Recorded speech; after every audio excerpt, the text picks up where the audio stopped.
Hello students, कैसे आप सभी लोग। आज हम इस वीडियो में हमारा इंग्लिश का चैप्टर 4.2 जिसका नाम है द स्टोरी ऑफ गौतमास क्वेस्ट ये करने वाले हैं। इसका मैं आपको क्वेश्चन से कराऊंगा, इसके लिए आप वीडियो आखिरी तक जरूर देखना। ओके, तो पहले देखो इसमें क्या आपको मीनिंग्स। इसमें फर्स्ट आपको क्या दिया है, प्रोफेसाइड मतलब क्या होता है, said what would happen in the future, मतलब कि जो बोला गया हो फ्यूचर में, भविष्य में होने वाला है। ठीक है।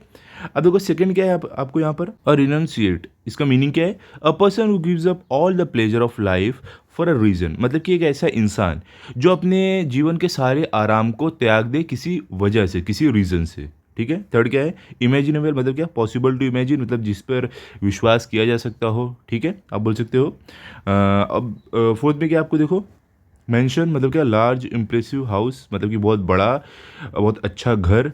अभी आगे क्या आपको देखो, फिफ्थ में सेक्लूडेड। इसका मीनिंग क्या है, आइसोलेटेड, फार फ्रॉम एवरीथिंग, मतलब कि जो सभी चीज़ों से दूर रहे, लोगों से दूर रहे। ठीक है, उसको बोलते हैं सेक्लूडेड। अब आगे क्या, रियान मतलब क्या होता है, किंगडम, राज्य आप बोल सकते हो। सेवन का बिहेल्ड मतलब कि सौ, देखना। ठीक है, सौ देखना आप बोल सकते हो। अब देखो एट में आपको क्या है, एट में विजन। विजन मतलब क्या होता है, एन आइडिया और मेंटल पिक्चर, मतलब कि एक आइडिया या तो ऐसा कोई चीज़ जो आप इमेजिन करते हो, एक जो आपके दिमाग में आता हो। नाइन्थ में क्या, रिनाउंस मतलब क्या, गिव अप। ठीक है, मतलब आप बोलते हो छोड़ देना, हार मानना। टेंथ के क्वेस्ट मतलब सर्च, मतलब कि किसी चीज़ की तलाश करना, खोज करना। ओके। अब देखो इलेवेंथ पे क्या, इल्यूमिनेशन। इल्यूमिनेशन मतलब क्या है, यहाँ पर बोल रहे हैं क्या है हमारे चैप्टर के अंदर, अंडरस्टैंडिंग मतलब समझना। ओके। अब आगे क्या है देखो, ट्वेल्थ में आपको दिया गया अटेनमेंट, मतलब क्या होता है, अचीवमेंट ऑब्टेनिंग समथिंग, मतलब कि कुछ पाना। ठीक है, कुछ अचीव करना, कुछ हासिल करना। थर्टीन का डीके मतलब क्या होता है, रॉट गेट स्लोली डिस्ट्रॉयड, मतलब कि सड़ना या तो धीरे धीरे खराब होना, बर्बाद होना। फोर्टीन का इन्फ्यूज्ड मतलब कि make somebody have some particular quality, मतलब कि किसी के अंदर कुछ पर्टिकुलर क्वालिटी देना। ठीक है। फिफ्टीन क्या, ओवरस्लैक मतलब होता है वेरी लूज। ओके। अब देखते हैं क्वेश्चन नंबर 2 पर क्या दिया गया हमें, complete the following sentences with reference to the passage. हमें यहाँ पे इनकम्प्लीट सेंटेंस दिया गया है, पैसेज में से ढूंढ के हमें इसको कंप्लीट करना है। ओके। तो पहला देखो क्या आपको यहाँ पर, Gautama the Buddha was born over 2500 years ago as. तो आपको यहाँ पे क्या फिल करना है कि Gautama the Buddha was born over 2500 years ago as prince Siddhartha. ठीक है, जिनको आप गौतम बुद्धा के नाम से जानते हो, वो पहले एक राजा थे, एक प्रिंस थे, प्रिंस सिद्धार्थ। वो इस एक परिवार में बॉर्न हुए थे, जन्म हुआ था जहाँ पर वो प्रिंस थे। बाद में वो सारी चीज़ें अपने छोड़कर, सब चीज़ें त्याग कर वो गए, तो उसके बाद उनको ये नाम मिला गौतम बुद्धा। ठीक है। अब आगे क्या है, बी में क्या, the king was determined to prevent his beloved son from dash. तो आप आंसर क्या लिखोगे, the king was determined to prevent his beloved son from renouncing the world, मतलब कि क्या यहाँ पर बोले कि जो राजा था, कौन सा राजा, जो प्रिंस सिद्धार्थ के पिताजी थे, जिसे हम गौतम बुद्धा बोलते हैं। तो इनके जो पिताजी थे, ये चाहते थे कि इनका जो बेटा है सब दुनिया को छोड़ छाड़ के, दुनिया का सारा सुख आराम छोड़ के वो चला ना जाए, त्याग के चला ना जाए, वो ऐसा नहीं चाहते थे। ठीक है।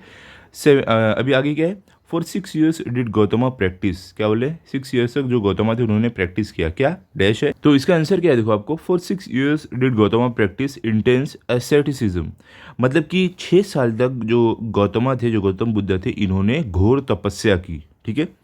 अब देखो डी में क्या, he realize that making the body suffer was not dash. तो यहाँ पे आपका आंसर लिखना है, तो आपका आंसर क्या है, he realize that making the body suffer was not the way to enlightenment and truth.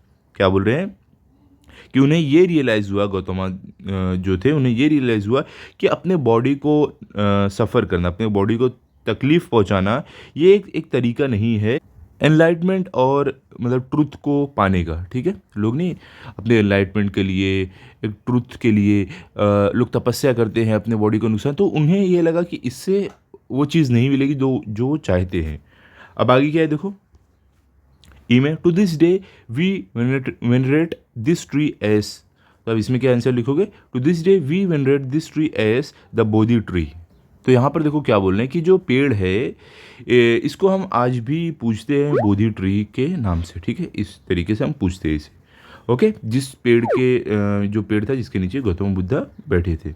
अब आगे क्या है, right short notes on the following. पहले क्या है, Prince Siddharth protected life, Prince Siddharth की जो प्रोटेक्टेड जो लाइफ है, उनकी जीवन था, तो वो कैसा था, the king surrounded Prince Siddharth with every imaginable luxury and comfort. क्या बोल रहे कि जो किंग थे, जो प्रिंस सिद्धार्थ के पिताजी थे, उन्होंने प्रिंस सिद्धार्थ को हर एक चीज़ जो सोची जा सकती है आराम के लिए, लग्जरी के लिए, वो सारी चीज़ों से उनको क्या किया, वो सारी चीज़ें उनको प्रोवाइड कर दी, उनको दे दी। The king had 3 magnificent palaces and the prince lived a secluded and protected life in the beautiful atmosphere of this mansion। क्या बोल रहे हैं, जो राजा थे उनके पास 3 बहुत बड़े महल थे, और जो प्रिंस सिद्धार्थ है ये इस महल के अंदर एक सुरक्षित जीवन जी रहे थे, जहाँ का एटमॉस्फेयर, जो जगह है, बहुत ही ज़्यादा सुंदर थी। ओके, बाकी क्या, एट द एज ऑफ 29, क्या बोले 29 की एज पर, जब 29 साल के थे, Siddhartha went out to see his kingdom and meet his subjects. क्या बोले कि 29 की एज में प्रिंस जो सिद्धार्थ है ये गए अपने राज्य में लोगों की, सब्जेक्ट्स मतलब क्या, लोग, जो जनता है, अपनी जनता का हाल देखने के लिए। ठीक है, अब देखो आगे क्या है, बी में आपको यहाँ पे क्या बोल रहे हैं, the 4 sights that prince Siddhartha beheld. क्या बोल रहे हैं कि 4 ऐसी साइन जो प्रिंस सिद्धार्थ ने देखा, वैसे आपको बताना है वो 4 क्या थे। तो क्या है आपका answer, the 4 sights that prince Siddhartha beheld are, मतलब 4 ऐसी साइंस जो प्रिंस सिद्धार्थ ने देखा, an old man, a diseased man, a dead man and a monk. ये 4 उन्होंने देखा, एक बूढ़ा इंसान, एक बीमार इंसान, एक मरा हुआ इंसान और एक monk. These 4 signs were witnesses to the impermanence of the world. क्या बोल रहे हैं यहाँ पर, तो यहाँ पर बोल रहे हैं कि ये जो 4 साइन है ये दिखाती है कि जो ये संसार है, जो वर्ल्ड है, कितना अस्थिर है।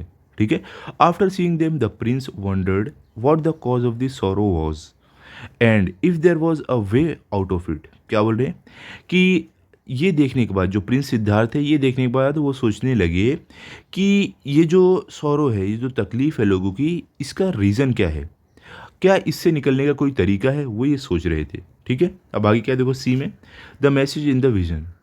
क्या बोले, जो विजन था उसमें क्या मैसेज था, the message in the vision was that one must not take to extremes. क्या बोल रहे हैं यहाँ पर कि ये जो मैसेज था उसमें ये विजन था कि कोई भी चीज़ को एकदम एक्सट्रीम तरीके से नहीं करने का, बहुत ज़्यादा लिमिट नहीं क्रॉस करने का। ठीक है, one must follow the middle path. क्या बोले, हमेशा बीच के रास्ते से जाने का, ना कोई चीज़ बहुत ज़्यादा करने का, ना एकदम से छोड़ देने का। ठीक है, taking to extremes like making the body suffer intensely is not the way to enlightenment and the truth. क्या बोल रहे कि एकदम एक्सट्रीम लेवल पे जाने का, मतलब कि बॉडी को अपने सफ़र कराने का, अपने बॉडी को तकलीफ़ पहुंचाने का, इससे क्या होगा, एनलाइटमेंट या तो ट्रूथ हासिल नहीं होता है। ठीक है, कैसे लोग सोचते हैं कि सब कुछ दुनिया का छोड़ के, त्याग के, कुछ ज़्यादा खाना पीना नहीं, अपने बॉडी को तकलीफ़ पहुंचाना है, धूप में चलना है, बैठना है, तो इससे एनलाइटमेंट नहीं मिलता है। ठीक है, वो ये मैसेज में ये विजन था, ये बोलना चाहते थे। ठीक है, अब आगे क्या है, बी में, सुजातास ऑफरिंग। क्या हो रहा है, जो सुजाता थे उनकी ऑफरिंग क्या थी, तो क्या है, Sujata was a beautiful girl who appeared before prince Siddhartha carrying a bowl filled with sweet and milk and rice. क्या बोल रहे हैं कि सुजाता एक बहुत ही सुंदर लड़की थी जो प्रिंस सिद्धार्थ के पास दिखी, उसने एक बाउल लिया था जिसमें स्वीट एंड मिल्क था और राइस था। ठीक है, अब आगे क्या है, when she saw his weak condition she offered the bowl at his feet and requested him to accept her offering of milk and rice. क्या बोले, जब उसने देखा कि जो प्रिंस सिद्धार्थ है इनकी कंडीशन एकदम वीक हो चुकी है, एकदम कमज़ोर है, तो उसने क्या किया, जो उसके पास बाउल में जो मिल्क था और जो राइस था उसने उसके पैर के पास रखकर, उनके पैर के पास रखकर ऑफ़र किया।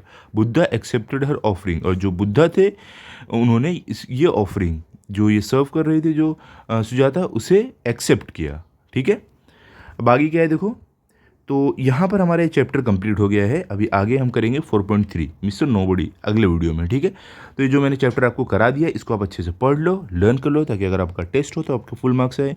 मिलते हैं अगले वीडियो में। अगर आपको ये वीडियो अच्छा लगा तो आप इस वीडियो को लाइक करो, अपने सभी दोस्तों के साथ शेयर करो और चैनल को सब्सक्राइब करो। Thank you.